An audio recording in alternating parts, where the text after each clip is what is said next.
They say she was born screaming, but no one heard it, not because her lungs were silent, quite the opposite, but because the wind that morning howled so fiercely around the castle walls, it swallowed everything whole. Hers was the blood of lineage ancient, powerful, twisted. The name stretched back centuries, connected by marriage to kings, queens, and she suffered from seizures, violent ones, and some believed her soul left her body during these spells, returning not quite the same. He was older, brutal, and already carving a name for himself on the battlefield. They called him the Black Knight of Hungary. When they met, he handed her a dagger as a gift. She accepted it with a smile. She managed the crops, disciplined the staff, enforced taxes on the peasants. Flickering lights, girls lined up in the courtyard with their hair, and Elizabeth, walking between them like a priest at communion. A priest, visiting from Pressburg, once tried to confront her. He lasted 15 minutes inside the castle. When he emerged, he would only say, "She sees you before you see her." He died weeks later from what the physician called a rotting of the tongue. Even silence has a sound, and soon the blood would begin to rise too high to hide. Some said she wore a red robe, others said she wore nothing at all. Her skin was pale but unblemished, her eyes sharp, undulled by time. By 30, she looked 20. By 35, she looked unchanged. Her secret, it was whispered, was virgin blood, collected with precision, applied with ritual. Some said she bathed in it. Others said she drank it in small sips, mixed with honey and crushed pearl. Those who doubted it pointed to science, but those who had seen her didn't doubt. One merchant claimed he saw her pouring a basin of something dark and steaming onto the frozen ground, and that where the liquid touched, the snow hissed like it had been burned. She wrote letters to the king in fluent Latin, and hosted dinners with foreign nobles. She was efficient, respected, but there were rumors, small ones. At first, a servant girl missing, a midwife who fell down the stairs, a chambermaid who was sent home, but whose mother swore she never returned. The letter was dismissed. Then came a second and a third, each more detailed, each harder to ignore. But Elizabeth had friends, powerful ones, and for years nothing happened. Elizabeth was always calm, always composed, but she began to wear gloves more often, dark ones, even in summer. When asked why, she would smile and say, "My hands bruise easily." Yet no one ever saw a bruise. No one spoke of the boy who died the following day, stabbed once through the heart in the stables. Some say it was an accident. Others say he teased her for her accent. The truth was never recorded. But from that day on, the servants never spoke her name unless they had to. There is one record, half-burned and scrawled in the margins of an apothecary's ledger, that speaks of a young Elizabeth biting the hand of a nursemaid so hard that her teeth left marks through the bone.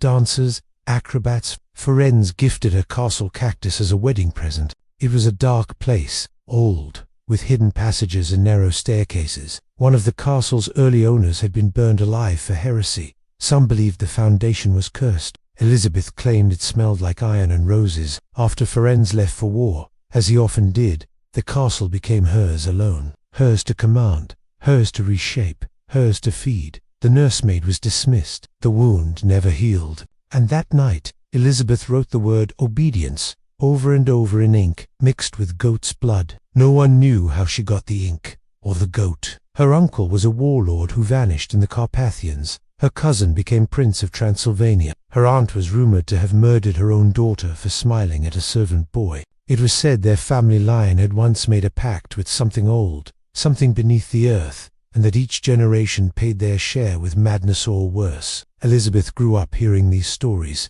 not in fear, but in fascination. While other children hid from the dark, she'll listen to it breathe. It was January 7th, 1560, when Countess Elizabeth of Ext first opened her eyes in a tower chamber overlooking the edge of winter-swallowed swamp. The midwife crossed herself twice before wrapping the child, not because she feared death, but because she feared what would live. Even then, they said the baby did not cry like others did.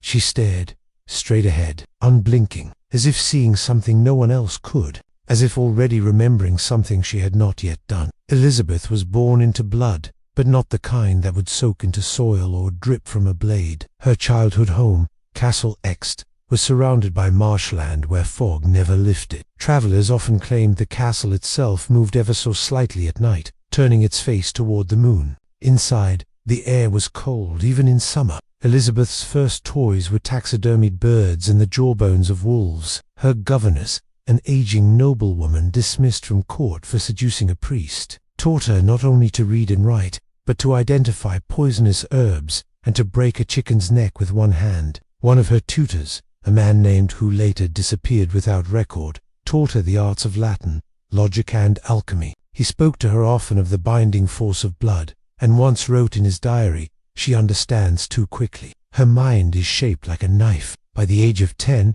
Elizabeth was fluent in 4 languages and had already learned to feign fainting spells when it suited her. At 13, she was betrothed to Ferenc, the son of a powerful military family. The engagement was strategic, a union of dynasties. At age 15, she was married. The wedding lasted 3 days. Over 400 guests attended, with her husband gone for months at a time. Elizabeth ran the estate. Then came the stories, from villagers, from travelers, from those who came too close to the castle after nightfall. Screams. Of course, nobles always attract rumors, especially women in power. But there was something about these stories that clung, something that refused to be dismissed. Elizabeth, meanwhile, seemed to grow more radiant. The first written accusation came in the form of a letter from a minor noblewoman whose niece had vanished after being invited to Cactus. But even the most careful predator leaves footprints. The winter of 1609 fell hard on the Kingdom of Hungary. Winds slashed across the frozen plains like knives. Villagers near Cactus sealed their windows with wax and prayer. Wolves howled from the hills, but they were not what frightened the people. There were other howls higher, thinner, more human, and they came not from the forest, but from the castle above. Inside, Elizabeth had begun what her letters referred to as the correction. In the name of discipline, she summoned peasant girls to the castle. Their families were promised coin, food, a future in service. One servant confessed to cleaning a tub that had congealed into a mass so thick she could not tell where the blood ended and the bone began. And always, Elizabeth watched, not with cruelty, they said, but with fascination. As if conducting an opera, they were delivered in groups, often under the care of trusted guards. Some arrived excited, believing they would become ladies. Within days, they vanished. The servants learned not to ask. The smell of iron became a fixture. The sound of weeping, common. That time was not a river, but a wound to be cauterized with blood. She believed the skin remembered, and that terror made blood more potent. She documented which types of fear produced the most rapid aging reversal. She measured how quickly bruises appeared, how long it took fingernails to blacken, how many minutes between first scream and final breath, and when her hand grew tired, she dictated. Her words were recorded by Darvilia and 2 other women, Ilona and Dorothea Shantis. They were not coerced. They believed. Hunger-induced terror was less potent than betrayal. Religious panic, however, had a peculiar sharpness. A girl made to believe she was damned yielded a different quality of blood, darker, slower, richer. She called it crimson silk. He wore a crown of thorns and eyes like polished obsidian. He whispered things no human voice could shape. He told her she was chosen, that death would never touch her, but only if the basin remained full. She began sleeping in a room without windows, surrounded by relics dug from graves. When Darvilia died, Elizabeth did not bury her. She burned the body and kept the ashes in a jar, adding a pinch to her bathwater. One report later found among the archives of the Hungarian court describes a chamber lined with mirrors, where Elizabeth sat nude. Local priests were bribed into silence, but travelers began telling stories of blood in the snow, of sounds that no storm could explain. One child's toy was found beneath the drawbridge, soaked red and chewed. The king sent emissaries, then investigators, eyes wide watching her reflection as servants applied layer after layer of blood across her body with horsehair brushes. She wrote of this in a private journal, now lost, but quoted in later Inquisition testimonies. She taught Elizabeth the value of pain, how fear charged the blood, how a girl's final breath carried power if captured quickly.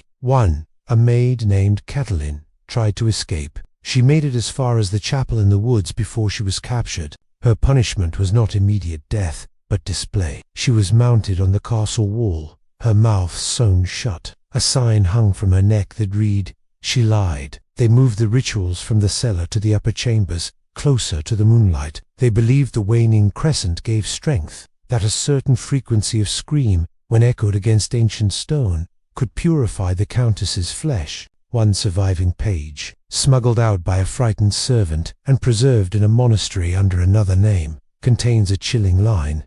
The blood of the willing fades, terror dulled if the girls were too weak, too broken. So Elizabeth adjusted. She introduced moments of false safety, a warm meal, a song, then the pain, then the collection. It prolonged the scream, deepened the fear. She believed that in that moment, when hope was given and then stolen, the blood reached its purest state. The blood of the virgin screams. And the scream is the key.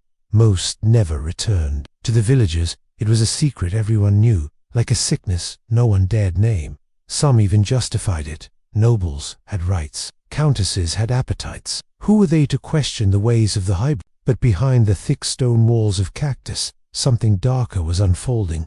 It wasn't punishment. It wasn't discipline. It was ritual. Elizabeth believed that youth was not a gift, but a substance. With Ferenc dead, Elizabeth no longer moderated her impulses. Her accomplices grew in number. Chief among them was Anna Darvulia, a former wet nurse, who had taken up residence in the castle. Blind in one eye and rumored to be a witch, Anna had studied herbalism, midwifery, and the old pagan arts. She spoke in rhymes, burned black candles, kept a pouch of human teeth. Elizabeth called her mother Shadow. Darvulia oversaw the preparations, the wash basins, the straps, the arrangement of mirrors. Witnesses who later came forward described rooms where the air was so cold it burned to inhale, walls lined with hooks, buckets still half full. Over time, the castle transformed. It no longer functioned as a home. It became a laboratory of agony. Elizabeth took notes, adjusted methods. Her reach expanded. She sent letters to lesser nobles, asking for girls to be trained in etiquette, promising them refinement and care. Not all the accomplices were silent. Elizabeth began experimenting with mixtures. Virgin blood mixed with powdered ruby, blood infused with opium, blood boiled with silver. She claimed to see herself younger each time. Eventually, the rituals required more. She kept a ledger, names, ages, reactions. And then, there were the dreams. Elizabeth began speaking of a mirror man, a figure she claimed visited her at night. By 1610, the number of missing girls had become impossible to ignore. And still, Elizabeth believed she was beyond reach. She believed the ritual was nearing completion. She believed she was almost free. The first to betray her was silence itself. The villagers, once too frightened to speak, began to murmur in taverns and markets. They exchanged names in low voices, names of girls who had gone to Cactus and were never seen again. One mother sewed her daughter's initials into the hem of her cloak before sending her off to the castle. Weeks later, the cloak was found in a stream 20 miles away, the fabric torn and stained brown. A local priest named Magaret took it upon himself to speak the unspeakable. From the pulpit, he addressed his congregation not with scripture, but with fire. He named Elizabeth, accused her of crimes unfit to say aloud. His church was threatened, his sermons banned, but he kept speaking, and people began to listen. The rumors reached the royal court in Vienna. At first, they were dismissed as superstition, peasant fantasy. She looked at, not with fear, but recognition, as if she had been waiting. She spoke only once. The blood was never theirs. It was time's, but as names piled up, the weight of them grew too heavy to ignore. Instead, her accomplices were taken Alona, Dorothea Shantes, and 2 others. They were tortured, interrogated. They confessed to everything. Over 600 girls, torture, dismemberment, ritual, blood. Her bedroom was bricked shut, with a single slit for food. No contact, no mirror, no escape. King Matthias II commissioned an investigation. The man chosen to lead it was Palatine of Hungary and, a distant relative of Elizabeth's, approached carefully. He knew the name carried weight, but he also knew something had to be done. Too many girls, too many questions. Inside, torches had gone out. There were no guards, no order, just silence.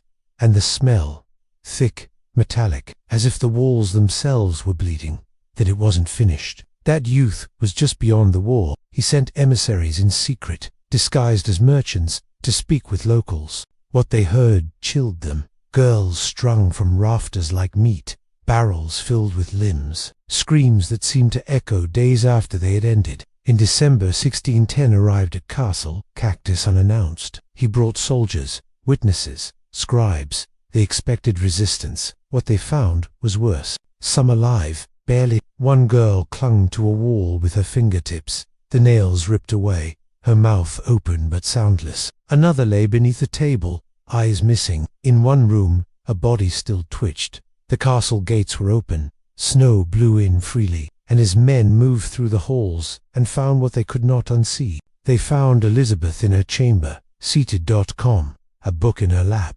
She was arrested on the spot, but not tried. Nobility protected her. Some said Elizabeth laughed when she heard the confessions. Others said she wept. She was never executed. Too noble for fire, too infamous for mercy. Her punishment was confinement, and it was there, behind stone and silence, that the mirror man returned. She whispered to him in the dark, promised she could do better. She died in 1614, or so they say. But the stone was warm when they broke it open, and no one ever found the jar of ashes. In the years that followed her death, the legends only grew. The villagers would speak of shadows moving across the castle walls long after the structure had begun to crumble. Animals refused to enter the grounds. Others believed the true count was higher, lost to fire, to bribery, to silence. What remains are fragments, trial records, burned diaries, and the stained pages of court clerks who would not sleep soundly again. Travelers heard music from beneath the earth, melodies no human voice could recreate. It was said that each winter the wind carried a whisper that sounded like her name. Historians argue over the numbers. Some say the 600 victims were exaggerated by political rivals. He later wrote of a dream of a pale woman who asked to borrow his blood, just a cup, just enough to finish a spell. He awoke with a nosebleed, his sheets soaked red. He never wrote again. Cactus Castle stands today as a ruin, its stones gutted, its towers shattered. But if you ask the locals, they will not guide you to it.